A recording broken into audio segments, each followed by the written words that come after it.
After spearing the Long Island Sharks, Ohio travels to Boca Raton to take on FAU, hoping to go 2-1. Hello everyone, I'm Payton Brooker, and joining me is Bryce Tinson. And Bryce, we saw a stunning performance by the defense as they hope to translate that into next week. Yeah, Payton, I mean, this defense has really been the star of the show to start this season. Only 15 points per game allowed and 260 yards. And Bryce Houston was the guy who got the accolades for last week's performance, got MAC East Defensive Player of the Week.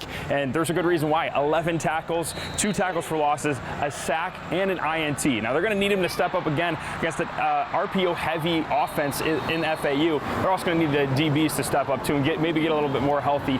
Guys like Torrey Cox, who was able to play for the first time this season last week, it's going to be huge because they really put stress on one guy, and if he's able to step up, it's going to be big for the Bobcats. And Bryce, last week we also saw a player on offense become MAC East Player of the Week in running back C.A. Bangura, which we saw him controlling the Bobcat offense. He's been awesome to start this season as well. 107 yards on the ground last week, even caught 2 passes. They've really been able to rely on his legs to move the ball up and down the field, especially when you talk about the injuries on offense with Tyler Foster, Sam Wiglus, Jacoby Jones, and Curtis Work all being out last week. They were able to rely on his legs and the ground and pound with him. I mean, he breaks tackles left and right. It's really the yards after contact that makes him so special. And you think that those guys are going to be healthy. When we talk about the 2 wide receivers, the tight end, and obviously starting quarterback Curtis Work. You hope that they're going to be healthy, and if they are, then they'll be able to, keep CA a little bit fresher. But yeah, he's been awesome for them so far. And with this game being at Boca Raton, Bryce, the Owls bring a brand new team going into this season and hoping to get revenge after a close loss last season. Yeah. So the Ohio Bobcats won last year, 41-38.